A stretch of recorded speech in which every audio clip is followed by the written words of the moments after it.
With just 2 weeks to go for the NPP's presidential primaries, tension is rising within the party as Bryan Acheampong intensifies his campaign.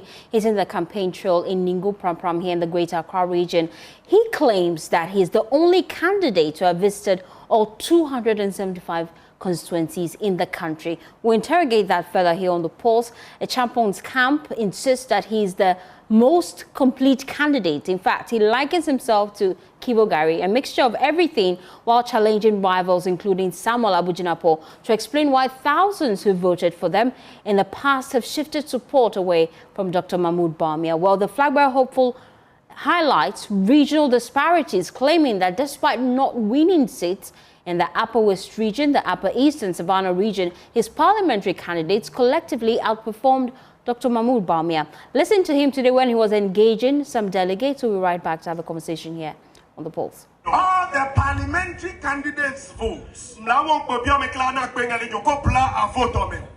did better than our presidential candidates by 30,000 votes. Presidential candidate in Upper East, it was about 40-something thousand. If you go to Savannah, only 7 constituencies. Every parliamentary NPP parliamentary candidate beat our presidential candidate. And if you put it all together, 17 constituencies in Savannah. 7 constituencies in Savannah. Our parliamentary candidates beat our presidential candidate by 17,000 votes. Yesterday I saw Abujinapo on TV. Abujinapo is from Savannah. Savannah, a constituency called Damongo constituency. If you go to Damongo, Abujinapo beat our presidential candidate by a difference of 4,000. Abujinapo is MPP parliamentary candidate.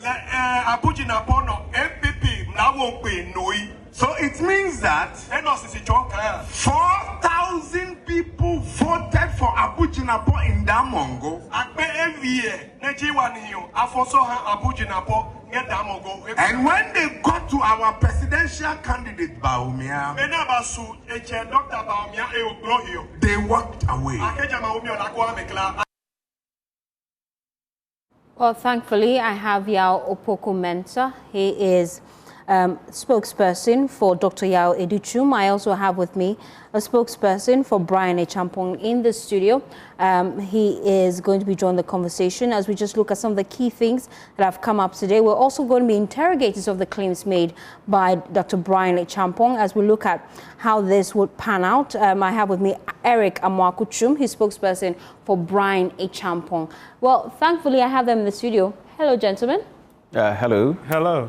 I'll start with Eric because you're on the ground. You're in Ningo Pram. Your candidate claims to have visited all 275 constituencies. Is that the case? That's correct. But then to start with, good afternoon to you. And then good afternoon to my brother here. And of course to the viewers of JoyNews TV. Yes, that is indeed very true. As we speak, Dr. Bryan Acheampong is the only aspirant has actually visited all the constituencies that are going to come into play in the upcoming presidential primaries. And he has actually topped that with actually doing a phase 2.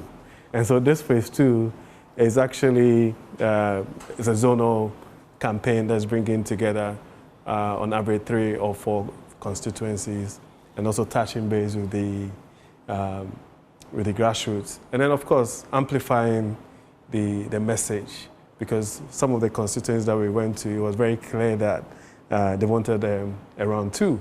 And Dr. Bryan Acheampong promised that he would finish the campaign across the country in earnest and then come back and visit those constituencies again. And so this essentially that's happened. We're going to use today and tomorrow to finish Greater Accra and then go into Eastern. So it might be the case that we might even finish the phase 2 before some of the candidates actually are able to finish either, if that's ever they are going to do that, are actually able to reach the other various constituencies. I'll come to you, Opoku-Mensah, to respond to that and how your campaign is ongoing. But let me stay with you, because how is reception so far on the ground? The reception has been awesome. I mean, to be honest, in all fairness, this is a family affair. And so wherever you go, you'll definitely get the party rank and file being enthusiastic and, of course, poised to listen to the message that you have. What we have is a convergence of purpose from both the delegates and that of the campaign. And that being that everybody knows that for every political party, the most important thing is to win elections. And now it's very clear that going into the 2028 elections, it will be imperative for us to present Dr. Bryan Acheampong as a candidate to take us into the election in 2028. So there's a certain convergence of thought. It's almost as if that is a marriage made in heaven. They believe strongly that as a political party, that sole purpose is to win elections, form a government, put programs and policies together to inure to the benefit of the Ghanaian people. And so, to be honest with you, we are very much assured that come 31st January 2026, victory will be ours. But of course, we are not being complacent. And that's the reason why we've actually gone across the country and also touching base with some of the various constituencies across the country. Your contenders, they've been receiving a lot of endorsement, even from delegates, MCEs, internal MPs in the party. Aren't you worried? Who is on your side when it comes to delegates? Well, I mean, the most important point really is that you have close to 209,000 delegates. And when you talk about endorsements, if you put the sum of all of these endorsements together, I'm not sure to come up to 500. And so, I mean, I wasn't the best student in maths, but if you do an analysis of that and you take a percentage of that, that's a very marginal number. The party belongs to the grassroots. The party rank and file make those people who are actually making these endorsements. So, for example, for argument purposes, we're a member of parliament, and by dint of the fact that these same people have given you an opportunity to represent them, and you make an endorsement, does not necessarily mean that you have the support of the entire constituency. You have some members of parliament that won primaries and they beat their fellow contestants by 5, 6, 7 votes, and there were 3 or 4 people in the contest. So for me, really the most important thing is what the delegates, who are the party rank and file, saying. And in any case, it's very clear that they're also listening to the people in their various polling stations and of the view that it is important that the NPP presents a new candidate going to the 2028 elections for us to stand a chance of winning the elections. And Dr. Bryan Acheampong, based on all of these conversations, has proven that he has the track record, he has what it takes when it comes to his public service, in the private enterprise. He has shown exemplary abilities to be able to conceptualize and then turn these ideas into big, massive businesses that will straddle the private hospitality, real estate, IT, software development, and all of that for everybody to appreciate. So apart from that, you also have an individual that is on record to have been, if not the most influential when it comes to supporting the party financially, prior to the 2016 elections and beyond, and all of that, supporting the party in the Eastern region, supporting even other regions, and making sure that the party is well all to go into an election as crucial as the 2016 election. So some of these people lay their claim to their fame by virtue of the fact that the NPP won power in 2016 and they became ministers and CEOs and all of that. And he had to take people like Dr. Bryan Acheampong. Of course, everybody is important, and we all, contributed our quota. But the reality is that it had to take individuals like that to probably go deeper into certain areas to bring the resources for us to actually win the elections. You know what I'm saying? So as far as we're concerned, Dr. Bryan Acheampong, when it comes to the party, when it comes to public service, when it comes to the private sector, that would enable us be able to generate some of the ideas and the vision that he has already shown to dovetail into public policy that will find work for young Ghanaians and young people across the country. It stands tall. I'll come back to you to get your central message, even as you're on the campaign trail. But let me come to your Pokumenta. You're on the grounds as well. You've been very silent. No media interviews. Where are you? What are you doing on the ground? Let's understand so far. Yeah, let me say a good afternoon to yourself and Happy New Year. Happy New Year. Yeah, and to our lovely viewers. It's been a wonderful moment to join the campaign and being part of the whole process. What is important, as the Methodist team could say, once to every man and nation comes the moment to decide. Now, the decision that the NPP is about to make is a historical one, which will define the defining moment of the party, and in seeking a direction whether Ghanaians will embrace the choice that we bring out. That has got to do with how individual actors seek to protect the reputation of the party. We see this very contest as an internal contest, as he said. And therefore, we in our camp do not think that it requires that spectacle and the media fanfare within that. There is a targeted audience that we are dealing with, specifically with delegates, which are cut out. We know every individual who is part of this process, and therefore the message is tailored towards these individuals. But you agree you have to market your candidate. Exactly, that's what we are doing. And go to the voter region to see for yourself the euphoria that the Adutwum factor has built today in voter region. Whole Central, Abwetime, etc. Today, but we're not seeing anything. How do we know? It's not what you are seeing. I believe your people do have some clips for you to see.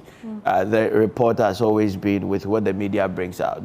Probably you are looking for Dr. Osei to throw some jabs out there, to be up in the public space for a discussion, attacking left, right. That is not part of what we do. Far from the case, but we expect him to sell his message. Exactly. We have, just on your screens, you will see what's happening in the voter region. Dr. Osei with the people in the voter region campaigning, telling them about the Adutwum factor, what does the Adutwum factor stands for, and the kind of reception that we have received so far in all the regions that we've visited, the constituencies that we've visited. One thing remains clear, that the party is looking towards a direction, and that direction is anchored on the message and the leadership of Dr. Osei Adutwum.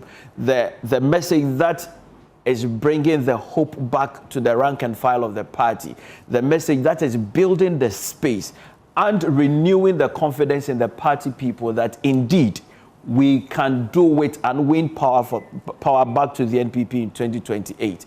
And that is contingent on electing Dr. Osei Adutwum as the flag bearer of the NPP. And we do respect the dictates of what the party has set out. And therefore, we are measured in everything that we do.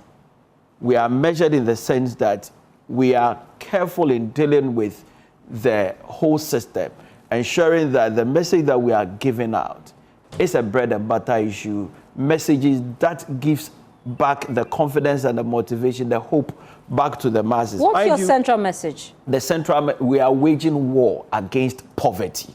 That is what we seek to do. Successive governments have done their bit. Mind you, somebody probably may say, oh, this is an internal contest. What has that got to do with the nation? The NPP is looking for a presidential candidate.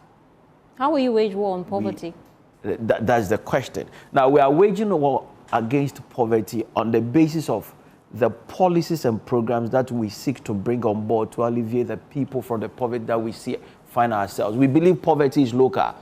Example of what Dr. Osei Adutwum has demonstrated in his constituency, Bosomtwe, giving dignified life to 150 young men and women, training them in engineering and medicine, because it is our belief that the Ghanaian people must live long.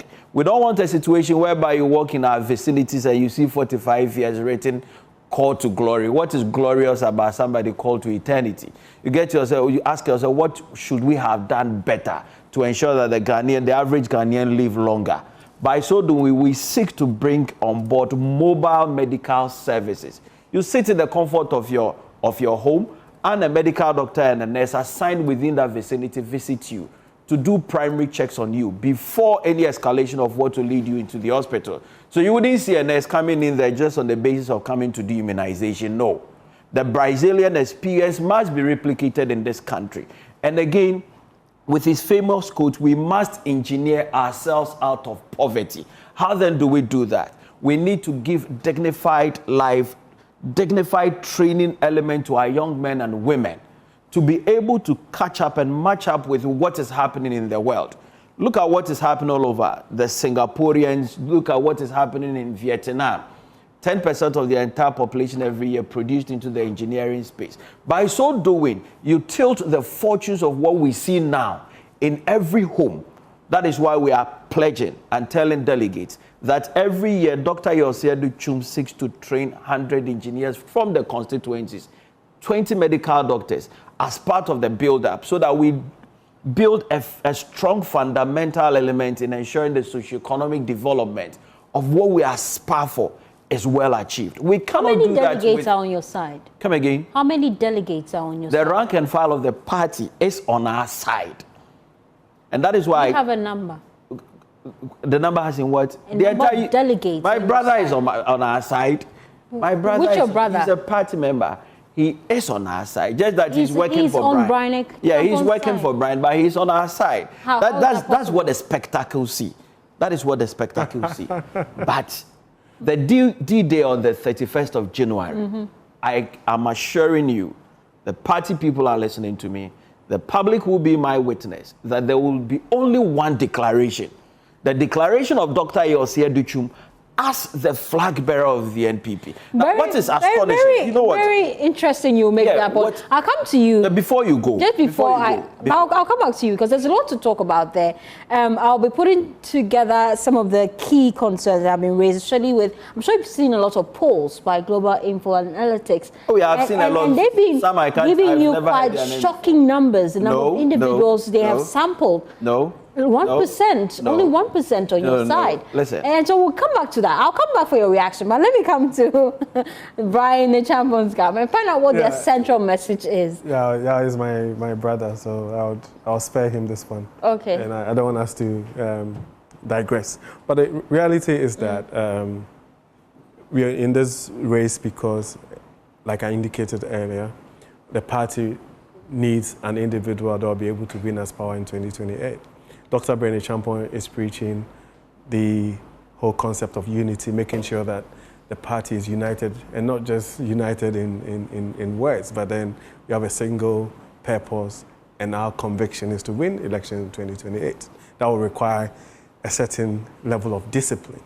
And so what he has done is that whilst we're preaching unity, he's also preaching that as presidential candidate for the party, he would ensure that there's discipline, and discipline is instilled in the New Patriotic Party, so that we'll all be singing in harmony, we'll be in tune with each other, and then prosecute a campaign come 2028.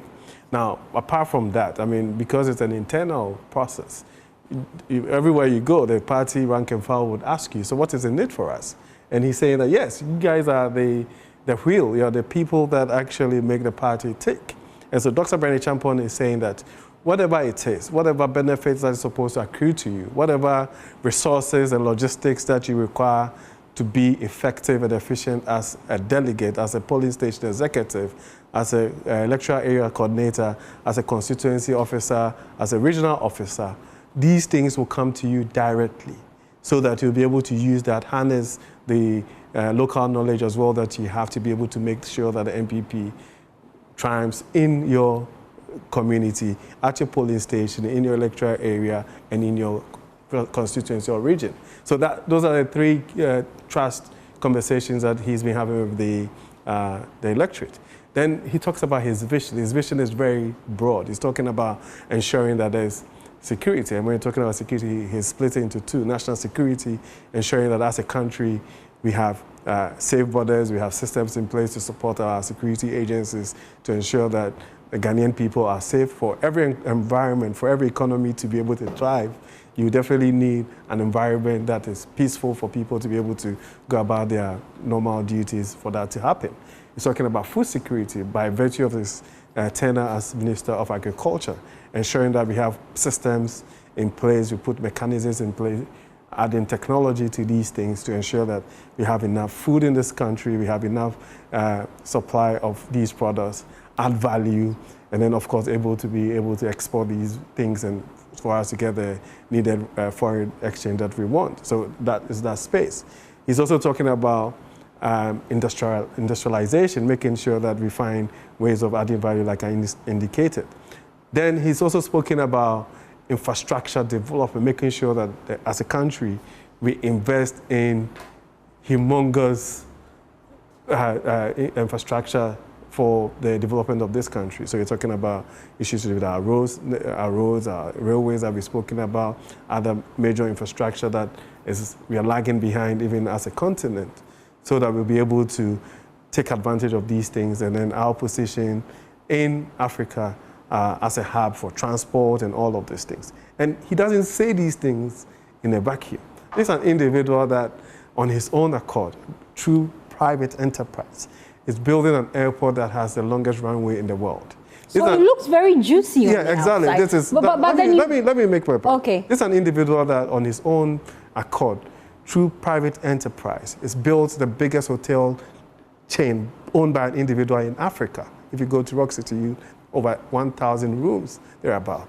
This is an individual that has investment in software development that is playing major roles in our insurance sector, in our banking sector, in our public sector, payroll management system. In Ghana alone, you have 1.2 million transactions a day using software that has been developed by Dr. Bryan Champo. If you go across the continent, talking about 8 million transactions. So if you have an individual that even understands the role of information systems, information technology, by virtue of the fact that apart from working in that space, has actually acquired a PhD in information systems. This is an individual who understands, who gets it, who will be able to put these things together, conceptualize, and find work, meaningful work for the ordinary Ghanaian youth. So on the surface, it looks good. And it appears you have a lot of information about your candidate, and you keep going on and on. But then let's look at some internal concerns you have raised, even your camp in the northern belt of the country. You raised concerns that delegates are being pressured by party executives to endorse a specific candidate. You raised that concern, a branch from the northern region. How far has that concern gone when it comes to the party leadership structure? Are they addressing it? I mean, so one of the key things that happened even prior to starting this campaign was this admonishment from the candidate himself that there are certain things that, I mean, of course, in the public domain, we are not allowed to discuss, and of course, not cast aspersions and all of these things. The matter has been raised. It was raised by the party in that particular region. As far as I'm concerned, the people, the authorities involved will investigate and deal with it. It's an internal process. Of course, people would want to use the authority to come to bear on certain individuals by virtue of the authority that they wield, but we believe strongly that Dr. Bryan Acheampong, come 31st January 2020. So you're avoiding the issue, but you must be concerned. No, but that's what I'm saying. Internally, this will affect your candidate, especially. The issue has been dealt with. It has been dealt with? Yeah, but that's what I'm saying. It's been spoken about. Whoever is in charge, we have a presidential election committee, right, who are supposed to deal with some of these things. And have they dealt with it? Have they invited the individuals? Yeah, and that also speaks to the whole conversation around discipline and making sure that even in a process like that, if you are someone who holds or wields a certain position of authority, use it in a fair manner so that it doesn't create some of these challenges. But the individuals, at least mentioned by the individual that held the news conference on behalf of Bryan Champo's team in that region, raised concerns that he even have audios have those individuals in the audios been at least sanctioned by the party internally? I'm not in a position to say, but I'm saying that those are distractions. It's been dealt with. We have a team on the ground that will be able to analyze and figure out exactly what is going on and monitor some of these things on a regular basis. Of course, when they have concerns, they will raise it as a campaign. We are bold enough to raise these things if it comes up. But like on a national platform like this, I mean, I don't think that there's a platform for us to discuss it. We believe strongly that issues have been raised, it will be dealt with. And it's even almost like a call to the party leadership and all of that to ensure that these things are eschewed, because once you finish this process, right, you'd have to now find a way of making sure that whoever emerges victorious is magnanimous enough to bring the rest together. But then you can't, of course, dream these reconciliations if, I mean, the acts leading to the process itself is, I mean, bedeviled by some of these challenges. So, I mean, I think that we all have a responsibility. I mean, I come from a constituency. I can, by virtue of whatever, lay or wield some kind of influence, so as he or other persons and all of those things. But what would inure to the benefit of the new patriotic party is for us to emerge from this process as one unit, as a party that is united, as a party that is confident in its ability to put together programs and policies that will inure to the good people of Ghana. That is what's most important. And so that's why, like I indicated earlier, we spoke about unity, we spoke about discipline, and of course you get an opportunity to also talk about what you have done for the new patriotic party, right? And then your vision for the party itself and your vision for the country. And Dr. Bryan Champo has shown clearly that all the places that he has visited has been on message, has made sure that he's spoken about these things, and everything that he has done has been devoid of casting aspersions and insults and all of that. Okay, let's look at some of the key findings from Global Info Analytics. I'm sure you've seen their recent polls. They say that Bawumia remains the front runner when it comes to the race. They peg his votes based on the individuals they sampled at 45%. Kennedy Acheampong is close to him, 31%. Bryan Acheampong is 3%, and Dr. Osei 1%. I'm sure you've seen these polls. Are you worried about your performance? Yes, 1%. No. Based on the individuals sample. No, that's far-fetched. What is important? It's far-fetched? Sure. Why? What's important is that I believe any serious aspirant within this race all have an internal mechanism knowing their strength. Okay. And therefore, you have to assess your strength before you make a declaration or even communicating that intent to even contest for this very elections. And therefore, polls privately done by individuals as part of deepening the conversation, as part of a certain psychological element to try and tilt the fortunes towards a certain direction. It's not what we are looking at. Our internal polls give us a different understanding of. You've done your personal internal polls? Yeah, we do it consistently. And what numbers do you have? You can individually verify from the delegate. Consistently, we do it. Okay. Now, if you follow the activity before the declaration of intent to even contest, that was made clear that our internal mechanism is the one urging us to be in this race. But we want to know the findings based on your internal... But that's our strategy. But we need to know. It must be, Jerry. You must tell us so that we know. Obviously, you know something we don't know. That's something that we need to keep to our chest. That is what directs our footsteps. That is what has dictated the paces to how we engage, what kind of message are we giving out, and what kind of engagement. How do we even crisscross across the length and breadth of the country? Where do we touch even base first? Which constituency? How do we go about it?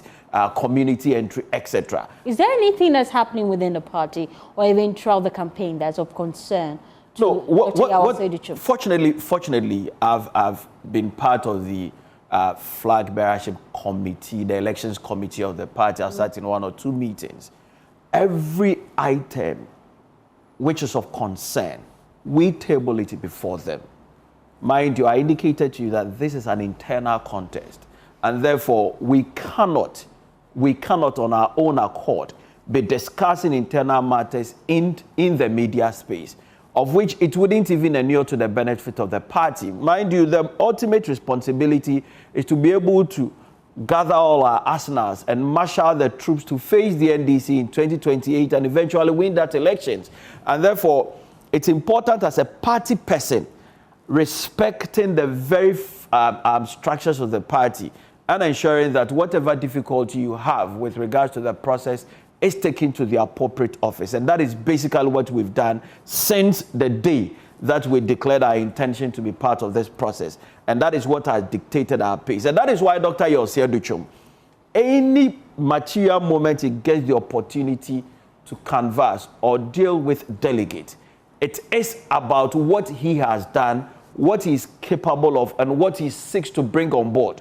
The only aspirant who stands in front of delegates and give account for his stewardship whilst he was in government, what he is doing privately as a member of parliament, what he did privately before even coming into this whole political space, and his contribution to the party since its foundation in 1992, leading fundraisings in the diaspora, Southern California, climbing up to becoming the vice chair of the chapter in Southern California. His contribution to the party, not only during the 2024 elections, but what he has done, of which he is always uncomfortable finding that discussion in the media space. He believes he's only offering a service to the party, and where the party stands becomes what he has achieved, rather than mentioning this is what I did for the party and therefore I do require this or this service should be rendered to me. No. His contribution is on the quiet, and the party people know. Those who have dealt with the party in the diaspora in this country as well know. His contribution to the fortunes of the party is well documented, and it is well known. What is important is to think about the Ghanaian. The Ghanaian at the center of attraction. That is why I mentioned the war against poverty and winning it. The Ghanaian is at the center of this whole discussion. But even after the internal primaries, you have the next big thing, which is general elections. Yeah. Is Dr. Osei Adutwum the candidate you think can win power for the NPP? The voice of the people, the voice of the delegate themselves, point to the direction of Dr. Osei Adutwum. I see. Because the only candidate who has offered that leadership that they've been yearning for, a practical example of his demonstration of what he did in government as part of the accountability process. And therefore, delegates are able to pinpoint out some of those accounting elements within their own constituency and their district to him. And that is the basis of what leadership is all about. We need to know what you've done before, what you bring on board, what you can offer, as if we should give you that mandate to lead. Okay. Mind you, delegates are representing thousands of people, and it is that quality decision that will rather tell the direction, whether the fortunes of the NPP will be bright or not. We seek to make history, and the history that we seek to make is about you and I. It's about how to build a formidable force and make the Ghanaian believe in themselves again, not just for the NPP. You believe your candidate. Exactly the point. Okay, let me go to Bryan's. Before you go, because we're wrapping up the conversation. We have to go. We are just a liner. Okay, give me a liner. Just a liner. This is what a patriot told me. Who? A patriot. Who? A patriot. Who? Mention the person's name. No, just a patriot. We're on the same page. When we say patriot for the NPP, they know who are the patriots. Okay. Every NPP member is a patriot. This is what they say. Yeah. The kind of transformational thinking, that generational thinker, that fortune changer in Dr. Osei Adutwum as an individual is what we are waiting for. Thank you for supporting that process and bringing Dr. Osei Adutwum to us. And that is what is going across the lens. That is the kind of euphoria which has created down there. That is why they are quiet and doing that and showing that love on 31st. I'm hoping that after the elections, we'll also have this conversation. No, we are coming here to celebrate the victory. Oh, okay. In your studio here. So make sure you come with a white attire and a white handkerchief. Let me go to Bryan's camp as we wrap up the conversation. I'll start with your reaction to the different polls in circulation. Are you worried about the performance of your candidate? Oh, just a quick one. So my boss is on record to have said that when he becomes president, he will definitely make sure that Dr. Adutwum continues his good work as Minister of Education. Maybe even add a portfolio for poverty reduction. He sees that quality element that you cannot do away with. Poverty Just give it to him. Which is actually a plus. And it shows how forward-thinking and progressive that Dr. Bryan Acheampong is. But apart from that, I mean, I've seen these polls. No serious candidate will go into an election without commissioning research. We do research on a daily basis. I have been part of processes that go into constituencies and actually, I mean, not even divulge our strategy, and actually profile and make sure that we know that these are our people or not, and who is here and who is where, and how we find ways of actually getting them to come onto our side. And so in as much as we would use these polls, they are just academic exercises and theoretical exercises that, of course, we would find time to analyze and evaluate and either triangulate that or look at that together with what we have. But based on your internal polls, how are the numbers looking like? And that's what I'm saying. That, I mean, we are extremely confident that we would emerge victorious. But we will not discount any poll that's been done by anybody, because any serious academic will tell you that once you see these things, you would sort of look at it. You would, first of all, even look at the sample size. You would do a certain extrapolation. You would triangulate. You look at it if it's compared to whatever it is that you have. And if you have 2 or 3 different sources, you would compare and you do an evaluation. We believe strongly that we have a proven method, we have a superior strategy when it comes to analyzing these data, and we are firm in our mind and belief that we will emerge victorious. So yes, of course, I mean, we all have done research, we all understand what it takes. Sometimes you would want to question the modalities and even the methodology that's being used, but that's fine. Those are people's enterprise. We don't want to kill that. But the reality is that every serious candidate would ensure that they commission research. And you do that on a consistent basis. And as we speak today, if the elections was held today, we would win. If it would be held tomorrow, we would win.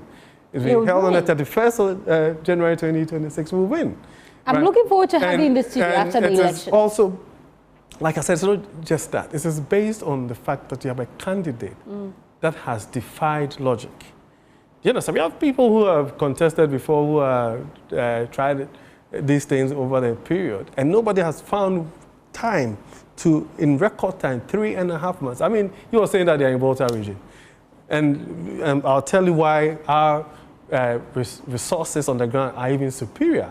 They're in the Volta region, they're visiting 3 constituencies. And so how can you be in a Volta region and visit 3 constituencies and use it as a basis for... So I'm sitting here. I'm telling you. We started our voter engagement today.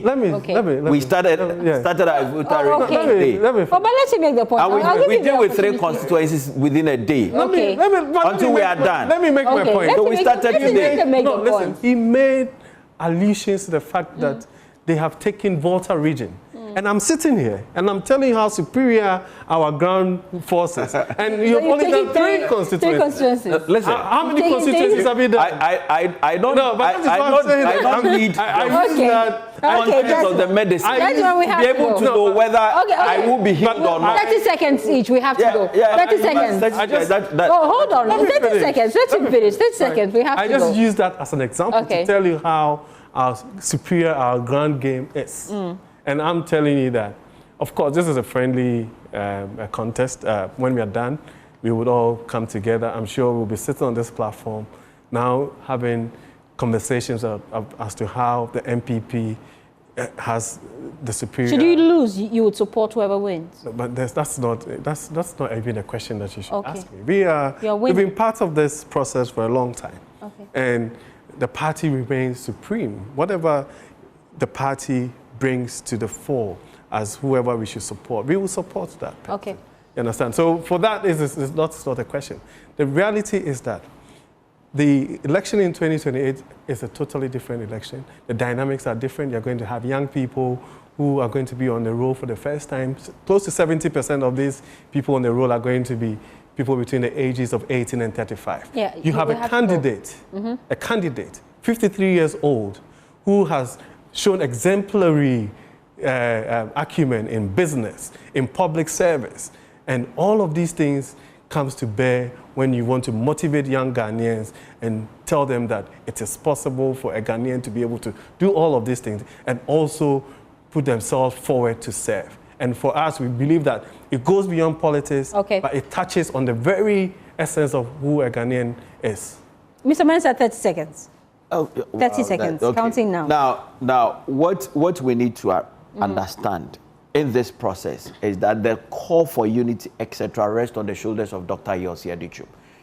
You and I, all those we are around this table, know, can attest to the unity element and how Dr. Osei Adutwum has conducted himself throughout this process. And what he has done is a proof and a testament of his quality leadership and service to the party. And therefore, the talk of unity, etc., can only be seen in the conduct of Dr. Osei Adutwum throughout this process. And therefore, that is why it is important, aside a strong home region of which he brings on board, what is important that we need to realize, especially from delegates, is that we have the finest opportunity to make history. That history can make or break the NPP. And that history is what Ghanaians are waiting for, to embrace the leadership of Dr. Osei Adutwum and return us back to Jubilee House. We cannot afford to miss this opportunity. This is the finest opportunity that we can get. I don't know when we will get that again. Let us vote for number 4, Dr. Osei Adutwum. Thank you so much. Thank you. It's about you. It's time to go now. I've been engaging Eric Amarkochum, his spokesperson for Bryan Acheampong's campaign team. Also, Yao Pukumenta, spokesperson for Dr. Osei Adutwum.